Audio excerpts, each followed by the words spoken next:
ವೇದವ್ಯಾಸ ಗುಣಾವಾಸ ವಿದ್ಯಾಧೀಶ ಸತಾಂ ವಶ ಮಾಂ ನಿರಾಶಂ ಗತಕ್ಲೇಶಂ ಕುರ್ವನಾಶಂ ಹರೇ ನಿಶಂ. ಶ್ರೀ ಗುರುಭ್ಯೋ ನಮಃ. ವಿಸ್ತಾರವಾಹಿನಿಯ ಎಲ್ಲ ವೀಕ್ಷಕರನ್ನು ದಿನದ ಚಿಂತನೆಯ ಕಾರ್ಯಕ್ರಮಕ್ಕೆ ಸ್ವಾಗತವನ್ನು ಕೋರ್ತಾ, ಇಂದು ದಿನಾಂಕ 24/4/2024. ಈ ದಿನದ ರಾಶಿಯ ಚಿಂತನೆಗಳು ಹೇಗಿದೆ ಅನ್ನೋದರ ಬಗ್ಗೆ ಗಮನಿಸೋಣ. ಮೊದಲನೆಯದ್ದಾಗಿ ಮೇಷರಾಶಿಗೆ ಸಂಬಂಧಪಟ್ಟ ಹಾಗೆ ಕರ್ಮಕ್ಷೇತ್ರ ಹೇಳುವಂಥದ್ದು ಅಷ್ಟೊಂದು ಧನಾತ್ಮಕ ಫಲವನ್ನು ಕೊಡುವಂತಹ ಸ್ಥಿತಿಯಲ್ಲಿ ಕಂಡುಬರ್ತಾ ಇಲ್ಲ. ದಾಂಪತ್ಯಕ್ಕೆ ಸಂಬಂಧಪಟ್ಟ ಹಾಗೆಯೂ ಕೂಡ ಅಷ್ಟೊಂದು ಸಮಾಧಾನಕರವಾದಂತಹ ಸ್ಥಿತಿಯ ಫಲಗಳು ಅನುಭವಕ್ಕೆ ಬರುವಂಥದ್ದು ಕಷ್ಟಕರ. ಆರ್ಥಿಕತೆಗೆ ಸಂಬಂಧಪಟ್ಟ ಹಾಗೆಯೂ ಕೂಡ ಅಷ್ಟೊಂದು ದೊಡ್ಡ ಮಟ್ಟದ ಸಮಾಧಾನ ಹೇಳುವಂಥದ್ದು ತಮ್ಮ ಪಾಲಿಗೆ ಇರುವುದಿಲ್ಲ. ರಕ್ತ ಸಂಬಂಧವಾದಂತಹ ಆರೋಗ್ಯದ ವ್ಯತ್ಯಾಸಗಳು, ಕಾನೂನಾತ್ಮಕವಾದಂತಹ ಪ್ರತಿಬಂಧಕ ಸಮಸ್ಯೆಗಳನ್ನು ಎದುರಿಸುವಂತಹ ಅನಿವಾರ್ಯತೆ ಹೇಳುವಂಥದ್ದು ತಮ್ಮ ಪಾಲಿಗಿರ್ತದೆ. ಕೌಟುಂಬಿಕ ಜೀವನದಲ್ಲಿಯೂ ಕೂಡ ಸಮಾಧಾನಕರವಾದಂತಹ ಫಲಗಳು ಇರುವುದಿಲ್ಲ. ವಿದ್ಯಾರ್ಥಿಗಳಿಗೆ ಅಷ್ಟೋ ಇಷ್ಟೋ ಶುಭ ಫಲಗಳು ಹೇಳುವಂಥದ್ದು ಖಂಡಿತ ಸಾಧ್ಯ. ತಾವುಗಳು ಸುಬ್ರಹ್ಮಣ್ಯ ದೇವರ ಪ್ರಾರ್ಥನೆ ಮಾಡಿ ಶುಭ ಫಲ ಹೇಳುವಂಥದ್ದು ಖಂಡಿತ ಸಾಧ್ಯ.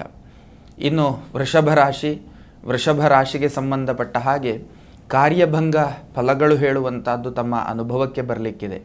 ಕಾರ್ಯಭಂಗ ಹೇಳಿದರೆ ಸಂಕಲ್ಪ ಮಾಡಿರ್ತೀರಿ, ಒಂದು ಡೆಸ್ಟಿನೇಷನನ್ನು ಇಟ್ಕೊಂಡಿರ್ತೀರಿ, ಅಲ್ಲಿಗೆ ತಲುಪುವುದಕ್ಕೆ ಕಷ್ಟಕರ ಹೇಳುವಂಥದ್ದು ಅಂತಹ ಒಂದು ಪರಿಸ್ಥಿತಿ. ಕಾರಣ ಸರ್ವೇಶ್ವರ ಕಾರಕ ಗ್ರಹ ವ್ಯಯಭಾವದಲ್ಲಿರುವಂಥ ಕಾರಣದಿಂದಾಗಿ ಇಂತಹ ಫಲಗಳು ಹೇಳುವಂಥದ್ದು ತಮ್ಮ ಪಾಲಿಗೆ ಕಂಡು ಬರ್ತಾ ಇದೆ.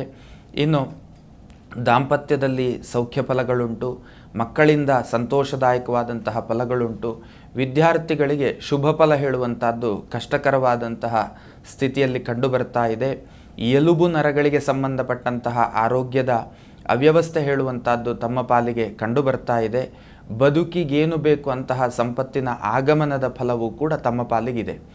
ತಾವುಗಳು ದುರ್ಗೆಯ ಪ್ರಾರ್ಥನೆ ಮಾಡಿ ಇದರಿಂದ ಶುಭ ಫಲ ಹೇಳುವಂಥದ್ದು ಖಂಡಿತ ಸಾಧ್ಯ.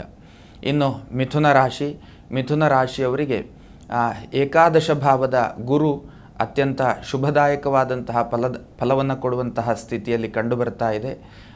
ಅರ್ಥಾತ್ ಸರ್ವ ಕಾರ್ಯಗಳಲ್ಲಿಯೂ ಕೂಡ ಜಯದ ಫಲವನ್ನು ನಿರೀಕ್ಷೆ ಮಾಡಬಹುದಾದಂತಹ ಸ್ಥಿತಿ ಉಂಟು. ದಾಂಪತ್ಯದಲ್ಲಿ ಸಣ್ಣ ಕಸಿವಿಸಿಯ ಅನುಭವಗಳು, ಹಣಕಾಸಿಗೆ ತೊಂದರೆ ಆಗುತ್ತದೆ, ಆದರೆ ಆಗಮನವು ಕೂಡ ಅದೇ ಪ್ರಕಾರದಲ್ಲಿ ಕಂಡುಬರ್ತಾ ಇದೆ. ಆಗಮನಕ್ಕಿಂತ ವ್ಯಯದ ಫಲ ಹೇಳುವಂಥದ್ದು ಅಧಿಕವಾಗಿ ತಮ್ಮ ಪಾಲಿಗೆ ಕಂಡುಬರ್ತಾ ಇರುವಂಥದ್ದು. ಕೌಟುಂಬಿಕ ಜೀವನದಲ್ಲಿ ಸಮಾಧಾನಕರವಾದಂತಹ ಸ್ಥಿತಿ ಕಂಡುಬರ್ತಾ ಇಲ್ಲ. ವಿದ್ಯಾರ್ಥಿಗಳಿಗೆ ಶುಭ ಫಲಗಳುಂಟು, ಮಕ್ಕಳಿಂದ ಸಂತೋಷದಾಯಕವಾದಂತಹ ಫಲಗಳುಂಟು. ತಾವುಗಳು ನರಸಿಂಹದೇವರ ಪ್ರಾರ್ಥನೆ ಮಾಡಿ ಇದರಿಂದ ಶುಭ ಫಲ ಹೇಳುವಂಥದ್ದು ಖಂಡಿತ ಸಾಧ್ಯ. ಇನ್ನು ಕರ್ಕಾಟಕ ರಾಶಿಯವರಿಗೆ ಕಾರ್ಯದೊತ್ತಡದ ಒಂದು ಚಿಂತೆ ಹೇಳುವಂಥದ್ದು ಮನದಲ್ಲಿ ಸದಾಕಾಲ ಇರುವಂಥದ್ದು. ಮಾನಸಿಕವಾದಂತಹ ಒತ್ತಡದ ಫಲವು ಕೂಡ ಅದೇ ಪ್ರಕಾರದಲ್ಲಿ ಕಂಡುಬರ್ತಾ ಇದೆ. ಬದುಕಿಗೆ ಮತ್ತು ಮ್ಯಾನೇಜೇಬಲ್ ಕಂಡೀಷನ್ನ ಆರ್ಥಿಕ ಆದಾಯದ ಸ್ಥಿತಿ ಖಂಡಿತವಾಗಲೂ ಇರ್ತದೆ. ಬಟ್ ಅದು ತಮಗೆ ಸಾಕಾಗದೇ ಇರುವಂತಹ ಸ್ಥಿತಿಯನ್ನು ತಾವುಗಳು ತಲುಪಿರ್ತೀರಿ. ಸಾರ್ವಜನಿಕ ಬದುಕಿನಲ್ಲಿ ಸ್ವಲ್ಪ ಟೀಕೆಗಳನ್ನು ಎದುರಿಸುವಂತಹ ಅನಿವಾರ್ಯತೆ, ಕಾನೂನು ಪ್ರತಿಬಂಧಕ ಸಮಸ್ಯೆಗಳನ್ನು ಎದುರಿಸುವಂತಹ ಅನಿವಾರ್ಯತೆ, ರಕ್ತ ಸಂಬಂಧ ಮತ್ತು ಎಲುಬು ಸಂಬಂಧವಾದಂತಹ ಆರೋಗ್ಯ ವಿಷಯದಲ್ಲಿ ಸ್ವಲ್ಪ ಎಡವಟ್ಟುಗಳಾಗುವಂತಹ ಸಂದರ್ಭಗಳು ಕೂಡ ಕಂಡುಬರ್ತಾ ಇದೆ. ತಾವುಗಳು ಮಾಡಬೇಕಾದದ್ದೇನು ಕೇಳಿದರೆ ಆಂಜನೇಯ ದೇವರ ಪ್ರಾರ್ಥನೆಯನ್ನು ಮಾಡಿ ಇದರಿಂದ ಶುಭ ಫಲ ಹೇಳುವಂಥದ್ದು ಖಂಡಿತ ಸಾಧ್ಯ. ಇನ್ನು ಸಿಂಹರಾಶಿಯವರಿಗೆ ಕರ್ತವ್ಯದ ಕ್ಷೇತ್ರ ತುಂಬ ಅತ್ಯಂತ ಉತ್ತಮ ಸ್ಥಿತಿಯಲ್ಲಿ ಕಂಡುಬರ್ತಾ ಇರುವಂಥದ್ದು. ಆರ್ಥಿಕ ಆದಾಯವೂ ಕೂಡ ಅತ್ಯಂತ ಉತ್ತಮ ಸ್ಥಿತಿಯಲ್ಲಿ ಕಂಡುಬರ್ತಾ ಇರುವಂಥದ್ದು. ದಾಂಪತ್ಯ ಸೌಖ್ಯ ಇದೆ, ಮಕ್ಕಳಿಂದ ಸಂತೋಷದಾಯಕವಾದಂತಹ ಫಲಗಳು ಹೇಳುವಂಥದ್ದು ತಮ್ಮ ಪಾಲಿಗೆ ಕಂಡುಬರ್ತಾ ಇರುವಂಥದ್ದು. ಇನ್ನು ಕಾನೂನು ಸಂಬಂಧವಾದಂತಹ ತೊಂದರೆಗಳನ್ನು ಸದಾಕಾಲ ಎದುರಿಸುವಂತಹ ಸ್ಥಿತಿ ತಮ್ಮ ಪಾಲಿಗೆ ಇರುವಂಥದ್ದಾಗಿದೆ. ಕರ್ಮ ಪರಿಸರ ಹೇಳುವಂಥದ್ದು ತಮಗೆ ಪೂರಕವಾಗಿ ಇರುವಂಥದ್ದಾಗಿ ಕಂಡುಬರ್ತಾ ಇಲ್ಲ. ತಾವುಗಳು ಮಾಡಬೇಕಾದದ್ದೇನು ಕೇಳಿದರೆ ಶಿವದೇವರ ಪ್ರಾರ್ಥನೆಯನ್ನು ಮಾಡಿ ಶುಭ ಫಲ ಹೇಳುವಂಥದ್ದು ಖಂಡಿತ ಸಾಧ್ಯ. ಇನ್ನು ಕನ್ಯಾ ರಾಶಿ ಕರ್ಮಕ್ಷೇತ್ರ ಅಷ್ಟಕ್ಕಷ್ಟೇ ಹೇಳುವಂತಹ ಸ್ಥಿತಿ. ಆರ್ಥಿಕತೆಯ ವಿಷಯವೂ ಕೂಡ ತಮಗೆ ಸಮಾಧಾನ ಕೊಡುವಂಥ ಸ್ಥಿತಿ ಇರುವುದಿಲ್ಲ. ದೈಹಿಕ ಮಾನಸಿಕವಾದಂಥ ಆರೋಗ್ಯದ ಸ್ಥಿತಿಯೂ ಕೂಡ ತಮಗೆ ಸಮಾಧಾನವನ್ನು ಕೊಡುವಂತಹ ಸ್ಥಿತಿಯಲ್ಲಿ ಕಂಡುಬರ್ತಾ ಇಲ್ಲ. ಮಕ್ಕಳಿಂದ ಸಂತೋಷದಾಯಕವಾದಂತಹ ಫಲಗಳುಂಟು. ವಿದ್ಯಾರ್ಥಿಗಳಿಗೆ ಶುಭ ಫಲಗಳು ಹೇಳುವಂಥದ್ದು ಅಷ್ಟಕ್ಕಷ್ಟೇ. ತಾವುಗಳು ಮಾಡಬೇಕಾದದ್ದು ಶ್ರೀನಿವಾಸ ದೇವರ ಪ್ರಾರ್ಥನೆಯನ್ನು ಮಾಡಿ ಇದರಿಂದ ಶುಭ ಫಲ ಹೇಳುವಂಥದ್ದು ಖಂಡಿತ ಸಾಧ್ಯ. ಇನ್ನು ತುಲಾರಾಶಿ, ಕಲೆ, ಕ್ರೀಡೆ, ಸಂಗೀತ, ಸಾಹಿತ್ಯ ಇತ್ಯಾದಿ, ಕೃಷಿ ಇತ್ಯಾದಿ ರಂಗದಲ್ಲಿ ದುಡಿಯುವಂಥವರಿಗೆ ಒಂದಷ್ಟು ಧನಾತ್ಮಕವಾದಂತಹ ಫಲಗಳುಂಟು. ಕಾರ್ಯ ಸಾಫಲ್ಯತೆಯ ಫಲಗಳು ಕೂಡ ತಮ್ಮ ಅನುಭವಕ್ಕೆ ಬರಲಿಕ್ಕಿದೆ. ದಾಂಪತ್ಯದಲ್ಲಿ ಸೌಖ್ಯ ಫಲಗಳು, ಕೌಟುಂಬಿಕವಾದಂತಹ ಜೀವನದಲ್ಲಿ ಸಮಾಧಾನ ಇರುವುದಿಲ್ಲ. ಮಕ್ಕಳಿಂದ ಸಂತೋಷದಾಯಕವಾದಂತಹ ಫಲಗಳು ಹೇಳುವಂಥದ್ದು ಅನುಭವಕ್ಕೆ ಬರಲಿಕ್ಕಿದೆ. ಇನ್ನು ವಿದ್ಯಾರ್ಥಿಗಳಿಗೆ ಶುಭ ಸೂಚನೆಯ ಫಲಗಳು ಕೂಡ ಅನುಭವಕ್ಕೆ ಬರಲಿಕ್ಕಿದೆ. ಸಾರ್ವಜನಿಕ ಬದುಕಿನಲ್ಲಿ ಸ್ವಲ್ಪ ಜಾಗ್ರತೆ ಹೆಜ್ಜೆಯನ್ನು ಇಡಬೇಕಾದಂಥ ಅವಶ್ಯಕತೆ ಇದೆ. ತಾವುಗಳು ಮಾಡಬೇಕಾದದ್ದೇನು ಕೇಳಿದರೆ ದುರ್ಗೆಯ ಪ್ರಾರ್ಥನೆಯನ್ನು ಮಾಡಿ ಶುಭ ಫಲ ಹೇಳುವಂಥದ್ದು ಖಂಡಿತ ಸಾಧ್ಯ. ಇನ್ನು ವೃಶ್ಚಿಕ ರಾಶಿಯವರಿಗೆ ಕರ್ಮಕ್ಷೇತ್ರದಲ್ಲಿ ಚೇತರಿಕೆ, ಶುಭ ಫಲಗಳು, ಧನಾತ್ಮಕ ಅನುಭವಗಳು ಖಂಡಿತ ಇರ್ತದೆ. ಆರ್ಥಿಕತೆಯ ವಿಷಯದಲ್ಲಿಯೂ ಕೂಡ ಧನಾತ್ಮಕ ಅನುಭವಗಳು ಹೇಳುವಂಥದ್ದು ಖಂಡಿತವಾಗಲೂ ಕಂಡುಬರ್ತಾ ಇದೆ. ದಾಂಪತ್ಯದಲ್ಲಿ ಸೌಖ್ಯ ಫಲಗಳುಂಟು. ಕೌಟುಂಬಿಕ ಜೀವನದಲ್ಲಿಯೂ ಕೂಡ ಸೌಖ್ಯ ಫಲಗಳುಂಟು. ಕಾರ್ಯಭಂಗ ಫಲಗಳು ಅರ್ಥಾತ್ ಸಂಕಲ್ಪಿತ ಕಾರ್ಯಗಳು ತಾವು ಅಂದುಕೊಂಡ ರೀತಿಯಲ್ಲಿ ನೆರವೇರದೇ ಇರುವಂತಹ ಪರಿಸ್ಥಿತಿಯ ಒಂದು ಅನುಭವ ತಮ್ಮ ಪಾಲಿಗೆ ಆಗಲಿಕ್ಕಿದೆ. ಕಾನೂನು ವಿಷಯದಲ್ಲಿ ಜಾಗ್ರತೆಯನ್ನು ವಹಿಸಿ ಸಾರ್ವಜನಿಕ ಬದುಕಿನಲ್ಲಿಯೂ ಕೂಡ ಜಾಗ್ರತೆ ಹೆಜ್ಜೆಯನ್ನು ಇಡಿ. ಜೊತೆಯಲ್ಲಿ ಸುಬ್ರಹ್ಮಣ್ಯ ದೇವರ ಪ್ರಾರ್ಥನೆ ಮಾಡಿ ಶುಭ ಫಲ ಖಂಡಿತ ಸಾಧ್ಯ.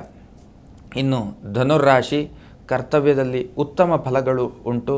ಆರ್ಥಿಕತೆಯ ವಿಷಯದಲ್ಲಿಯೂ ಕೂಡ ಉತ್ತಮ ಫಲಗಳು ಹೇಳುವಂಥದ್ದು ತಮ್ಮ ಪಾಲಿಗಿರ್ತದೆ. ತಾಯಿಯ ಆರೋಗ್ಯ ಮತ್ತು ತಂದೆಯ ಆರೋಗ್ಯದಲ್ಲಿ ಏರಿಳಿತಗಳು ಉಂಟಾಗುವಂಥದ್ದು, ತನ್ಮೂಲಕ ತಮಗೆ ಒಂದು ರೀತಿಯಲ್ಲಿ ಎಲ್ಲಿಯೋ ದುಃಖ ಫಲಗಳು ಹೇಳುವಂಥದ್ದು ಕಂಡುಬರ್ತಾ ಇದೆ. ಒಂದಷ್ಟು ಪ್ರಯಾಸದ ತಿರುಗಾಟದ ಯೋಗ ಫಲಗಳು, ಅದು ಕರ್ತವ್ಯ ನಿಮಿತ್ತವೋ ಕೌಟುಂಬಿಕ ನಿಮಿತ್ತವೋ ಅಂತೂ ಪ್ರಯಾಸದ ಫಲಗಳು ಹೇಳುವಂಥದ್ದು ತಮ್ಮ ಪಾಲಿಗಿರ್ತದೆ. ಕಲಾತ್ಮಕವಾದಂತಹ ಬದುಕಿನಲ್ಲಿ ಶುಭ ಫಲಗಳು ಹೇಳುವಂಥದ್ದು ತಮ್ಮ ಪಾಲಿಗಿರ್ತದೆ. ಮಕ್ಕಳಿಂದ ಸಂತೋಷದಾಯಕವಾದಂತಹ ಫಲಗಳುಂಟು. ವಿದ್ಯಾರ್ಥಿಗಳಿಗೂ ಕೂಡ ಶುಭ ಫಲದ ನಿರೀಕ್ಷೆಯನ್ನು ಮಾಡಬಹುದಾದಂತಹ ಸನ್ನಿವೇಶ ಇದೆ. ತಾವುಗಳು ಮಾಡಬೇಕಾದದ್ದೇನು ಕೇಳಿದರೆ ಗುರುಗಳ ಪ್ರಾರ್ಥನೆ ಮಾಡಿ ಶುಭ ಫಲ ಹೇಳುವಂಥದ್ದು ಖಂಡಿತ ಸಾಧ್ಯ. ಇನ್ನು ಮಕರ ರಾಶಿಗೆ ಸಂಬಂಧಪಟ್ಟ ಹಾಗೆ ಕರ್ಮಕ್ಷೇತ್ರದಲ್ಲಿ ಚೇತರಿಕೆ, ಸುಧಾರಣೆಯ ಸ್ಥಿತಿ ಹೇಳುವಂಥದ್ದು ಇರ್ತದೆ. ಆರ್ಥಿಕತೆಯ ವಿಷಯದಲ್ಲಿಯೂ ಕೂಡ ಸುಧಾರಣೆಯ ಸ್ಥಿತಿ ಹೇಳುವಂಥದ್ದುಂಟು. ಸಾಂಸಾರಿಕ ಜೀವನ, ಕೌಟುಂಬಿಕ ಜೀವನದಲ್ಲಿ ತೃಪ್ತಿಕರ ಫಲಗಳು ಹೇಳುವಂಥದ್ದು ತಮ್ಮ ಪಾಲಿಗಿರ್ತದೆ. ಹಣಕಾಸಿನ ಮ್ಯಾನೇಜ್ ಹೇಳುವಂಥದ್ದು ಅತ್ಯಂತ ಜಾಗ್ರತೆಯಿಂದ ಮಾಡಿ. ಹಣ ಹೂಡಿಕೆಯನ್ನು ಮಾಡುವಾಗ ಅತ್ಯಂತ ಜಾಗರೂಕತೆಯನ್ನು ವಹಿಸಿ ಭೂ ಖರೀದಿ, ಗೃಹ ನಿರ್ಮಾಣದಂತಹ ಚಿಂತನೆಗಳಿಗೆ ಚಾಲನೆಯನ್ನು ಕೊಡಿ. ತಾವುಗಳು ಮಾಡಬೇಕಾದದ್ದೇನು ಕೇಳಿದರೆ ಶಿವದೇವರ ಪ್ರಾರ್ಥನೆಯನ್ನು ಮಾಡಿ ಶುಭ ಫಲ ಹೇಳುವಂಥದ್ದು ಖಂಡಿತ ಸಾಧ್ಯ. ಇನ್ನು ಮಕರ ರಾಶಿಗೆ ಸಂಬಂಧಪಟ್ಟ ಹಾಗೆ ಕರ್ಮಕ್ಷೇತ್ರದ ಒತ್ತಡ ಹೇಳುವಂಥದ್ದು ಹೇರಳವಾಗಿ ತಮ್ಮ ಪಾಲಿಗೆ ಇರ್ತದೆ. ತಾವೆಷ್ಟೇ ಕೆಲಸ ಮಾಡಿದರೂ ಕೂಡ ಸಮಾಧಾನ ಹೇಳುವಂಥದ್ದು ಇರುವುದಿಲ್ಲ. ಅಂತಹ ಒಂದು ಪರಿಸ್ಥಿತಿ ತಮ್ಮ ಅನುಭವಕ್ಕೆ ಬರಲಿಕ್ಕುಂಟು. ಆರ್ಥಿಕತೆಯ ಅಡಚಣೆಗಳು ಮತ್ತು ವೃಥಾ ತಿರುಗಾಟದ ಯೋಗ ಫಲಗಳು, ಗಂಟುಗಳಿಗೆ ಸಂಬಂಧಪಟ್ಟಂತಹ ನೋವಿನ ಬಾಧೆ, ಎಲುಬು, ನರ ಇತ್ಯಾದಿಗಳಿಗೆ ಸಂಬಂಧಪಟ್ಟಂತಹ ನೋವಿನ ಬಾಧೆಗಳು ಹೇಳುವಂಥದ್ದು ಕಂಡು ಬರ್ತಾ ಇದೆ. ಸಾರ್ವಜನಿಕವಾದಂತಹ ಜೀವನದಲ್ಲಿಯೂ ಕೂಡ ಹಾಗೆ ತಾವ್ಯಾರನ್ನು ನಂಬಿರ್ತೀರಿ, ಒಪ್ಪಿರ್ತೀರಿ ಅಂಥವರೇ ತಮಗೆ ಎಲ್ಲಿಯೋ ಮನಸ್ಸಿಗೆ ನೋವಾಗಬಹುದಾದಂತಹ ಒಂದು ಪರಿಸ್ಥಿತಿಗಳನ್ನು ನಿರ್ಮಾಣ ಮಾಡುವಂತಹ ಸನ್ನಿವೇಶಗಳು ಕೂಡ ತಮ್ಮ ಪಾಲಿಗೆ ಎದುರಾಗಬಹುದಾಗಿದೆ. ಕಬ್ಬಿಣದಿಂದ, ವಾಹನದಿಂದ ಜಾಗ್ರತೆಯನ್ನು ವಹಿಸಿ ಹಣಕಾಸಿನ ಒಂದು ವಹಿವಾಟುಗಳನ್ನು ಮಾಡುವಾಗ ಕೊಡುವುದು, ತೆಗೆದುಕೊಳ್ಳುವುದು ಈ ಎರಡು ವಿಷಯದಲ್ಲಿ ಜಾಗ್ರತೆಯನ್ನು ವಹಿಸಿ. ತಾವುಗಳು ಮಾಡಬೇಕಾದದ್ದೇನು ಕೇಳಿದರೆ ಆಂಜನೇಯ ದೇವರ ಪ್ರಾರ್ಥನೆಯನ್ನು ಮಾಡಿ ಇದರಿಂದ ಶುಭ ಫಲ ಹೇಳುವಂಥದ್ದು ಖಂಡಿತ ಸಾಧ್ಯ. ಇನ್ನು ಮೀನರಾಶಿ, ಕರ್ಮದ ಒತ್ತಡ ಹೇಳುವಂಥದ್ದು, ವೃತ್ತಿ ಜೀವನದಲ್ಲಿ ಒತ್ತಡ ಹೇಳುವಂಥದ್ದುಂಟು. ದಾಂಪತ್ಯದಲ್ಲಿ ಸೌಖ್ಯ ಫಲಗಳುಂಟು. ಮಕ್ಕಳಿಂದ ಸಂತೋಷದಾಯಕವಾದಂತಹ ಫಲಗಳು ಹೇಳುವಂಥದ್ದುಂಟು.